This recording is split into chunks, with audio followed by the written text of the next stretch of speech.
Acontece, não é tão raro, viu? Tem sempre uns trabalhos, a gente está especificamente falando de animes aqui, mas tem muitos filmes que a gente guarda aquela cena por um bom tempo. Falando de anime, tem no Full Metal, teve algumas cenas muito emocionantes, né, do Ed com o irmão, naquela coisa, na perda da mãe. A parte final da série também foi uma coisa muito emocionante. Parece que dá um apanhado geral de tudo que aconteceu com eles, né?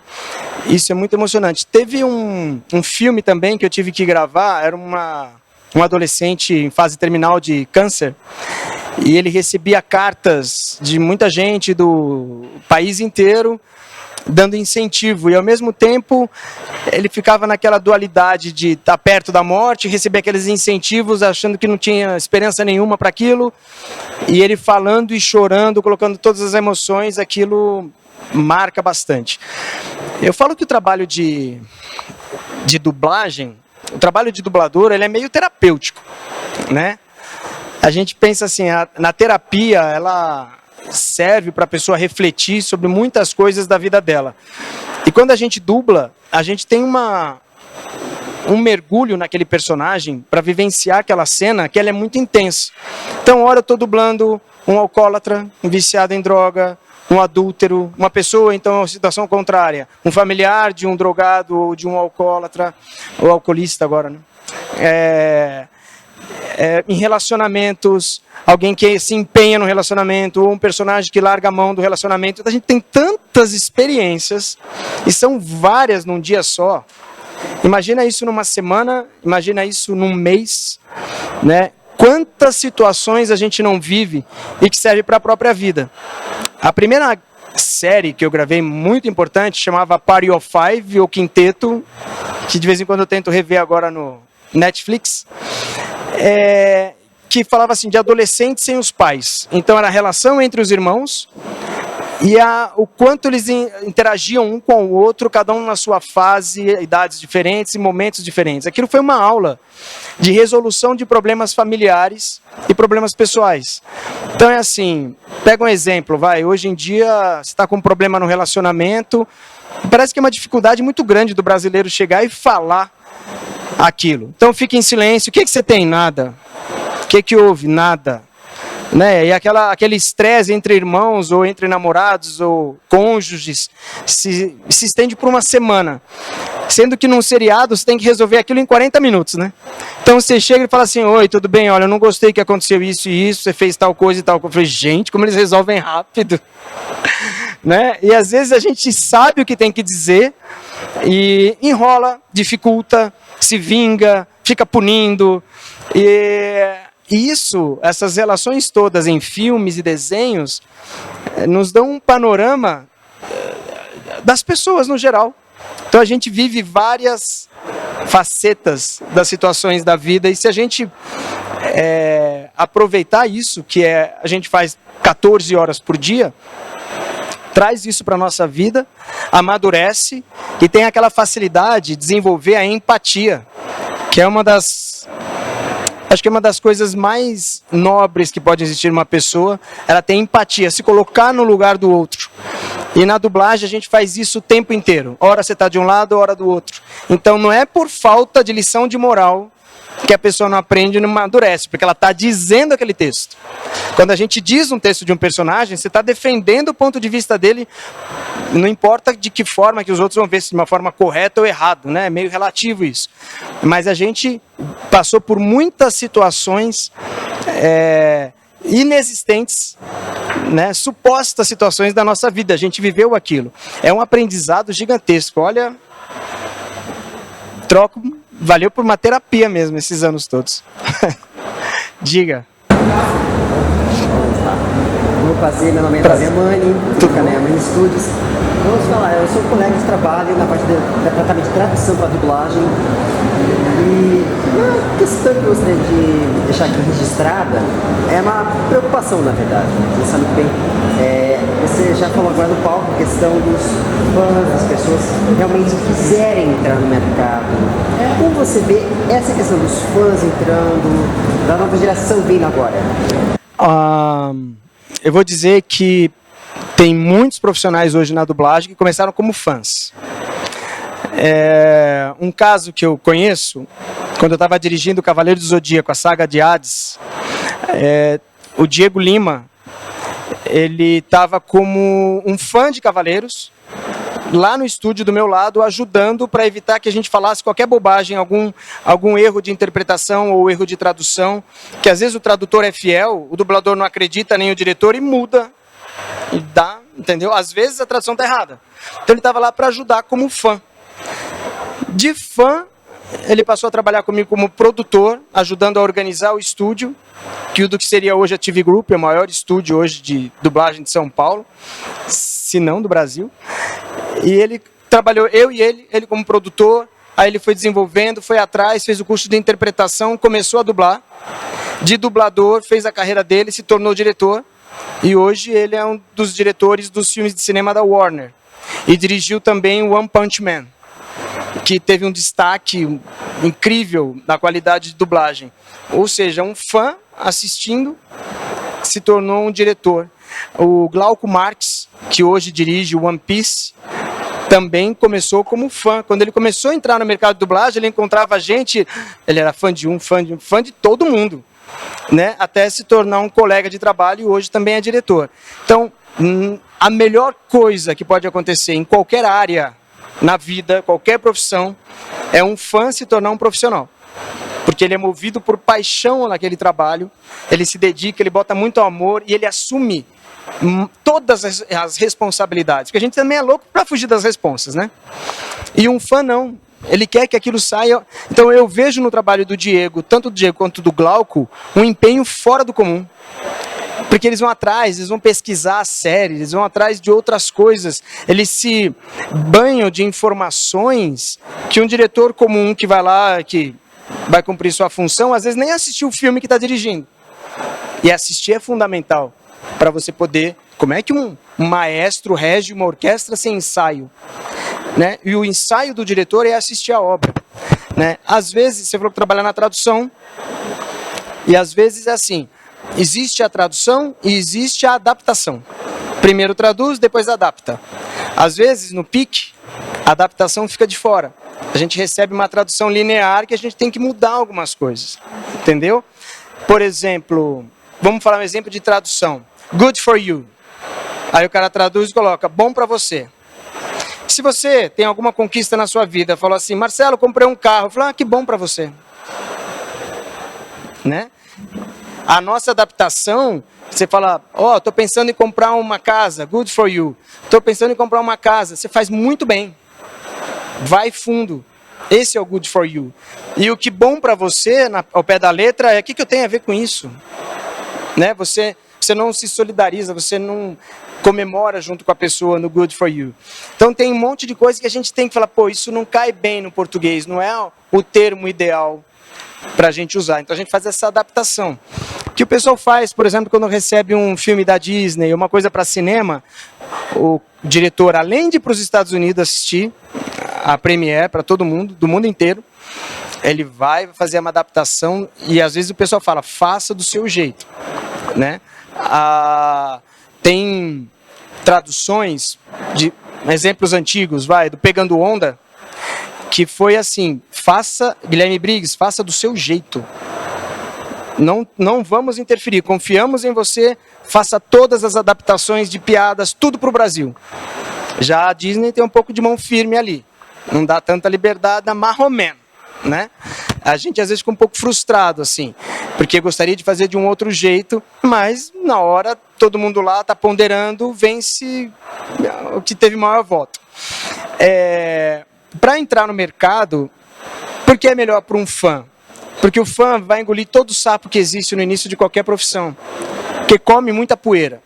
Você vai batalhar um teste, vai mal no teste, batalha outro, vai adquirindo mais confiança. Para viver de dublagem, para a pessoa saber que vai receber sem registro profissional, como freela, emitindo nota fiscal, para pagar umas contas hoje, acho que a pessoa vai levar uns 5 anos. Então, vai ter que se virar arranjando grana com alguma outra coisa e ao mesmo tempo ter todo o tempo disponível para dublar. Para surgir uma oportunidade de um teste, tem que ir lá fazer.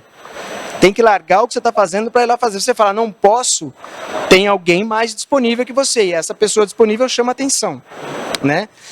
E tem uma outra parte meio cósmica na vida que eu acredito que é o seguinte. Para você realizar uma coisa, você precisa primeiro ter tempo. Então, fique aberto, fique disponível para que a coisa aconteça, que ela vem. Se você é uma pessoa muito ocupada, sua agenda cheia com um monte de outras coisas, aquilo que você quer vai ter uma certa dificuldade de entrar ali, né? E às vezes a gente, assim, uma pessoa que quer segurança para mudar de área, mudar de emprego, você quer ir lá na outra empresa, fazer a entrevista, ter tudo aprovado, eles vão falar, contratado, obrigado, daí você vai lá, entrega a carteira, aí depois você vai pedir demissão na outra. Sendo que eu sou mais kamikaze. Eu sou daquele pede demissão, respira fundo e vai atrás do outro, né? Tem funcionado para mim. O que eu observo dos amigos tem funcionado assim. É aquele que foi mandado embora. Foi mandado embora, bicho. Ele não tem outra opção a não ser correr atrás de outra coisa. Mas ele tem uma justificativa. Tomei um pé na bunda, né? Vou atrás de outro relacionamento. Fui demitido, vai atrás do outro. Por que a pessoa não pede a conta? O processo é o mesmo, mas é o medo, né? Então o medo segura muito. E vamos pensar aqui no Brasil, todo mundo tem que pagar suas contas. Como é que uma pessoa vai esperar 6 anos até a carreira dela dar certo e ele ficar tranquilo que sempre são 20 estúdios? Trabalhou 10 no mês, no outro mês vai trabalhar para os outros 10 ou vai coincidir um ou outro, mas a pessoa tem uma média, né? Esse ano, por exemplo, que nem eu falei lá, agora eu sou contratado da Globosat, faz 2 anos, eu nunca nem lembrava que era ter férias 13º, né? E a gente fica nessa coisa de segurança, né? É bom, mas tomara que eu não fique mal acostumado, porque além de trabalhar para a Globosat, aí eu tenho todos os outros trabalhos como freela. Mas eu fechei e falei, como é que foi em relação ao ano passado? Foi a mesma coisa, né? E aí a gente fica, vai vir o novo ano, eu falo, nossa, vai começar um novo ano, será que eu vou trabalhar a mesma coisa? Será? Vai, simplesmente vai, né? É aquela parte do ter fé. Às vezes a gente fala isso meio na pura crença, porque não é muito palpável essa coisa de você ter fé, né, em você, que as coisas vão acontecer. Mas é isso, né? Tenha fé. E aí, se a pessoa vai levar 6 anos, que leve a partir de agora, vai acontecer em 2026. Se demorar para fazer, vai acontecer em 2011. Então comece em algum momento, né? É difícil como todo trabalho. Quantos engenheiros, quantos arquitetos, quantos advogados se formam anualmente? Quem é que vai se dar bem? Né? Aquele que tiver maior habilidade, se realmente acreditar e estar aberto para as oportunidades. A dublagem é apenas mais um ramo. E se é fã, já, é meio caminho andado. As coisas acontecem, as portas se abrem, é aquela coisa que chamam de sorte, você vai cruzar com a pessoa certa. A coisa acontece. Já aconteceu de ajudar um monte de gente, porque calhou, cruzou ali no estúdio, você fala, nossa, a pessoa está mesmo interessada, não tem coisa maior que chame a atenção de alguém que possa te ajudar do que é ler em você o seu interesse. Viu que você é uma pessoa interessada, as coisas acontecem. Ninguém recusa ajuda para uma pessoa interessada. Porque a realização de um profissional é que apareça uma outra pessoa, você veja outra pessoa se realizando. Robson Kumodi, que é diretor hoje também, dublador, um monte de coisa, Big Hero, ele que dublou. Foi assim, brilho no olho daquele moleque, 20 anos atrás, de que era um cara interessado. Eu falei, beleza, eu te ajudo no teste na Dublavídeo. Ele foi lá, fez o teste, nervoso, mas na Dublavídeo viram o interesse dele também e as coisas começam a acontecer. Hoje, pai de 2 filhos, né? Então, as pessoas conquistam muitas coisas, não importa se, vamos falar que artista é tudo vagabundo, né? Falta do que fazer, quer ser artista. Não é isso, né? Mas é uma área que tem bastante preconceito.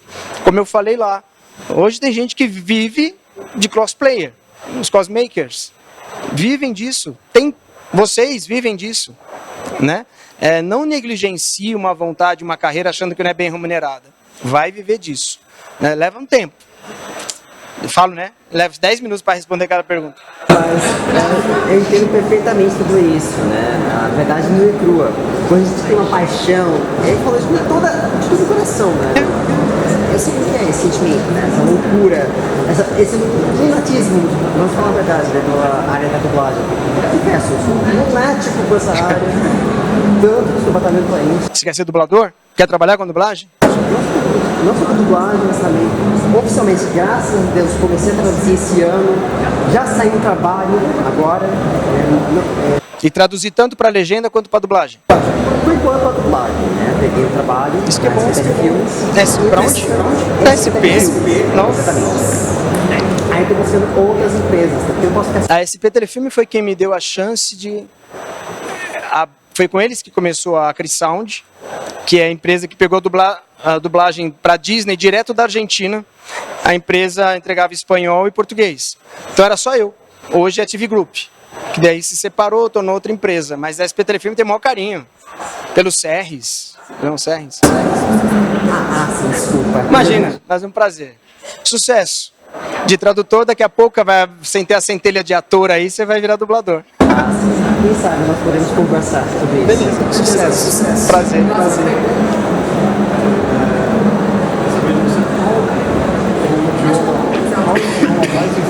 Qual idioma mais difícil para se dublar? Olha, o inglês a gente já está mais familiarizado, né? Crescemos ouvindo isso. Então tem umas palavras-chave que quem não sabe falar inglês consegue identificar. You, do, algumas coisas, né? Shut up, né? As pessoas conseguem se orientar, mas para deixar a gente perdidinho é russo, polonês, Jesus, tudo naquela região é um caos para a gente ir.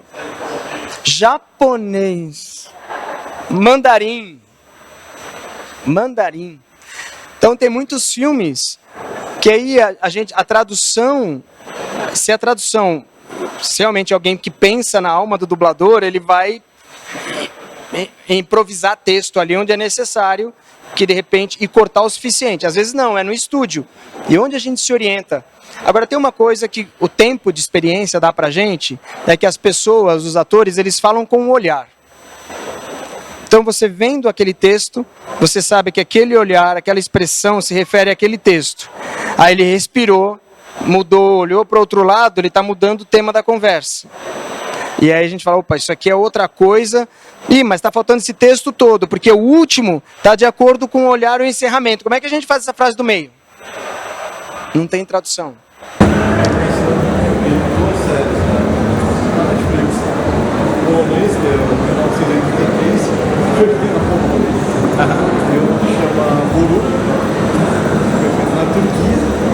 Difícil.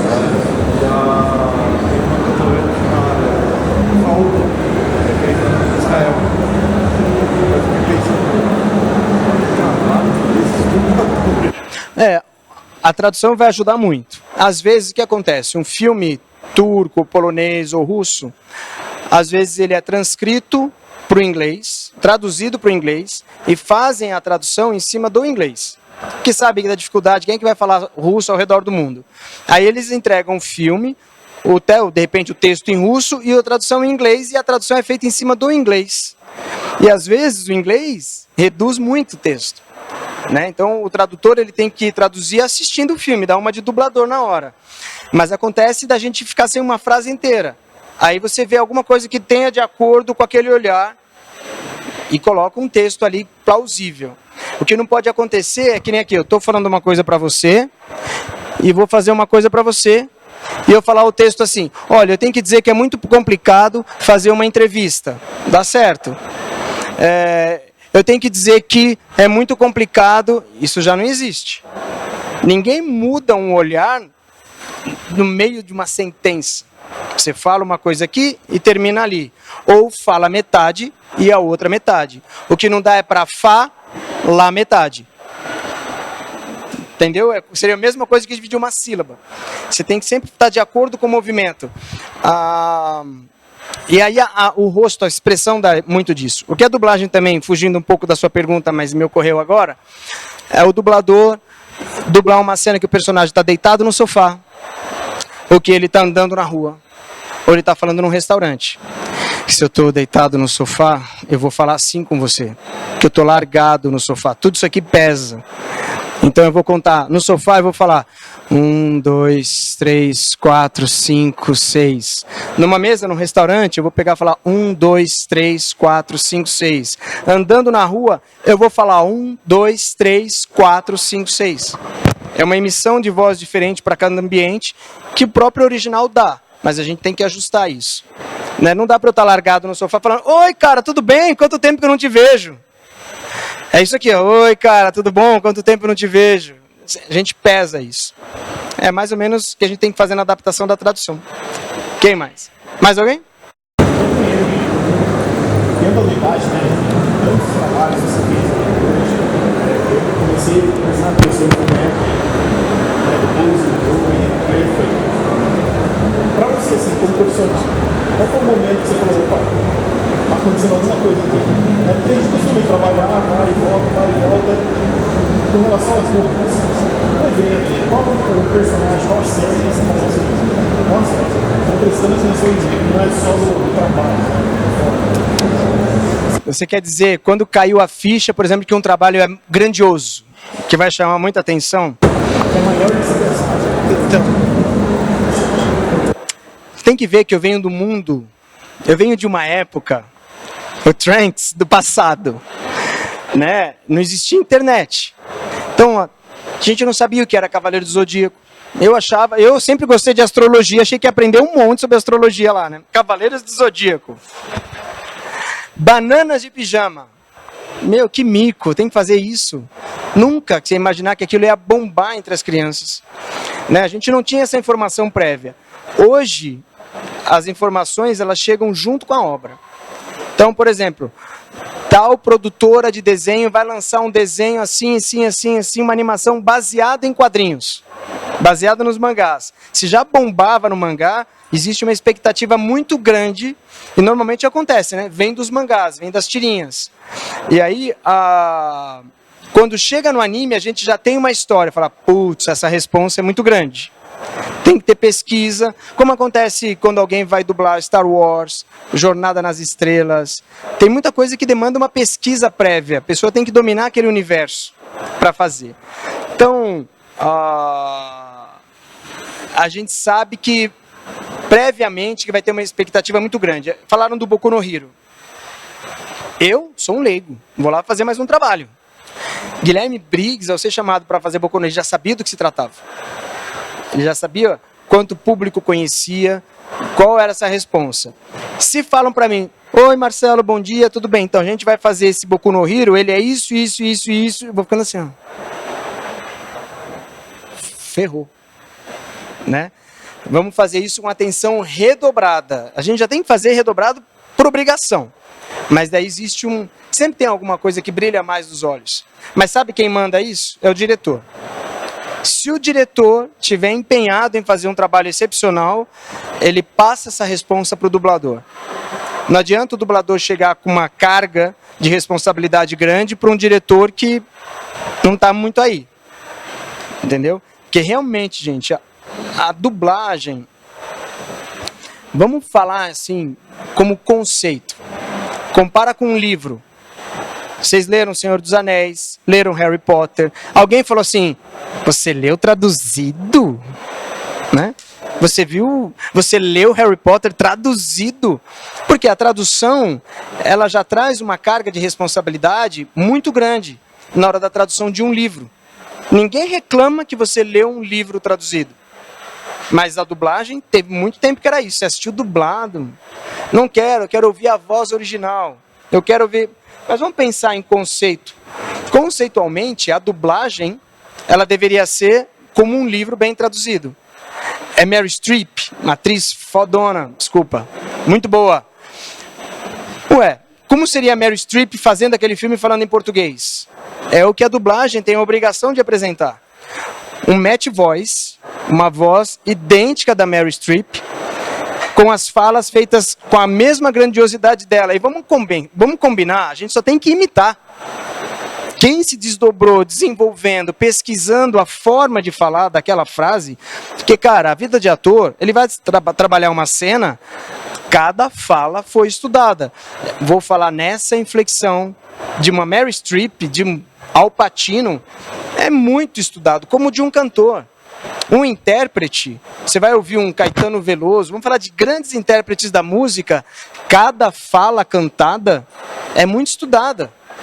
Ele sabe o que ele vai colocar naquela interpretação, naquela sílaba, o grau de emoção, ele sabe o que vai colocar. Então isso foi feito no filme com uma Meryl Streep e um Al Pacino. O dublador, ele tem que ter o match voice, a mesma voz, e ceder espaço para aquele personagem. O dublador não pode vir com a personalidade dele, que acontece muito do dublador vir com a personalidade dele falando o texto de um personagem. Não. Ele tem que estar aberto a absorver aquela personagem. A sua voz é apenas idêntica daquele ator ou daquela atriz. Agora ele tem que usar o mesmo grau de emoção. Você ia ter o quê? Uma Meryl Streep falando português, um Al Pacino falando português, sem nenhum prejuízo da obra original. Essa é a condição ideal de um trabalho de dublagem. Mas feito na correria e na pressa, não é possível. A dubladora da Meryl Streep vai perder alguma coisa, não vai ser tão precisa. Mas eu acredito que no que a gente vem fazendo, por exemplo, na Disney, ou animações para desenho, como eu dublei o Aladdin, né, eu fiz o Jafar, frase por frase, a gente fazia, ouvia o dublado, ouvia de novo o original que a gente tinha usado como referência, comparava os dois, tenta ajustar uma inflexão, era trabalho artesanal, entendeu? Só que não dá para fazer isso com todos os filmes dublados. Então eu entendo quem vai assistir um filme na versão original, prefere o legendado, porque tem uma certa facilidade com o idioma, e não vai perder o que o cinema oferece de melhor, que é a fotografia. Cinema é fotografia. Se a pessoa vai assistir O Senhor dos Anéis, dependendo de legenda, ela vai perder todo o efeito gráfico, efeito especial que existe na cena, porque ela vai ficar lendo. Entendeu? Agora, a dublagem do Senhor dos Anéis é a ideal? Não acho que seja. Eu acho que tem muito personagem distorcido ali, né? Mas, enfim, foi feito dessa forma, tá aí. Mas se você pegar passo original, passo dublado, de fala por fala, você vai ver muita viagem de diretor e de dublador lá. Talvez até minha também no personagem. Salve de palmas pelo tempo. Obrigado. Vocês também merecem fazer um bom trabalho aqui no